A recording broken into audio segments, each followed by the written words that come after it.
کوئی جزیرہ تھا، وہاں کا سیاسی نظم یہ تھا کہ سال کی آخری تاریخ کو جو ان کا موجودہ بادشاہ ہوتا اس کو جنگل میں چھوڑتے اور نیا بادشاہ لینے کے لیے وہ ساحل پہ آ جاتے۔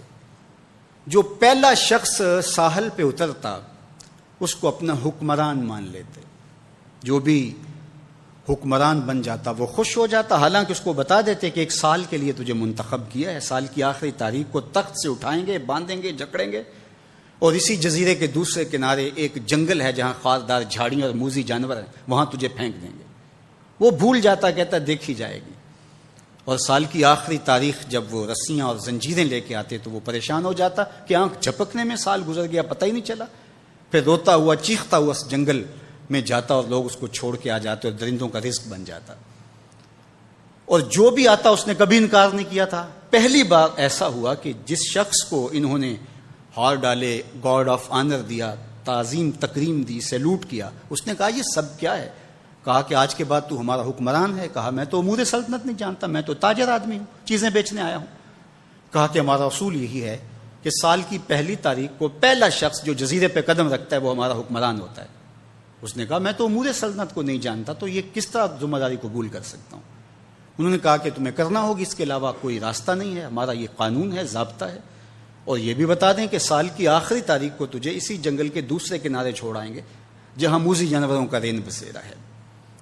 تو اس نے کہا اگر انجام اتنا دردناک اور خطرناک ہے پھر تو میں بالکل جانے کے لیے تیار نہیں ہوں۔ تو انہوں نے کہا تو چاہے نہ چاہے باندھ کے بھی تخت پہ بٹھانا پڑا تمہیں بٹھائیں گے۔ اس نے کہا اچھا مجھے یہ بتاؤ کہ سال بعد میری بات مانو گے یا نہیں؟ اس نے کہا کہ ہاں، قانون میں تو ترمیم نہیں کر پائے گا، لیکن یہ ہوگا کہ تیرے انتظامی حکم ہم ماننے پہ مجبور ہوں گے۔ اس نے کہا ٹھیک ہے، میں تمہارا حکمران بننے کے لیے تیار ہوں۔ رومی بولتے ہیں کہ جب بھی کوئی شخص تخت نشین ہوتا تو وہ بھول جاتا کہ میرے 7 سال کی آخری تاریخ میں کیا ہونے والا ہے۔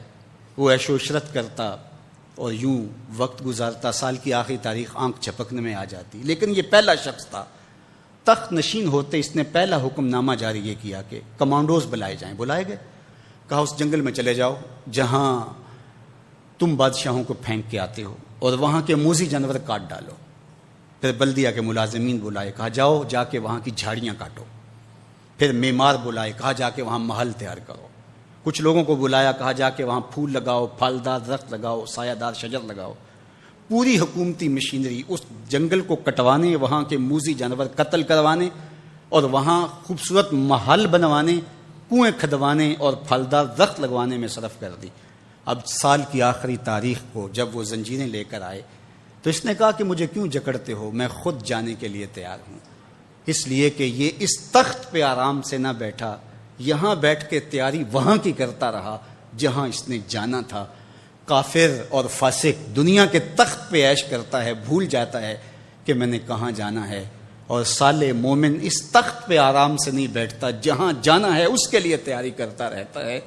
اور جب جنازہ اٹھتا ہے تو وہ کہتا ہے اجلوا بی ولا تؤخروا بی، دیر نہ کرو، مجھے جلدی لے جاؤ، میرا تو وہاں انتظار ہو رہا ہے۔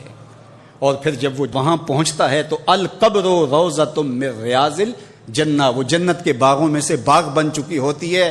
وہ سارے تھور، ساری جھاڑیاں، ساری آگ اور وہاں کے سارے بھڑکتے ہوئے شعلے بجھا چکا ہوتا ہے، اپنے اعمال کے لشکر بھیج کے۔ ہم نے دیکھنا ہے کہ ہم یہاں آخرت کے لیے کچھ بھیج رہے ہیں کہ یہی سب کچھ لٹا رہے ہیں۔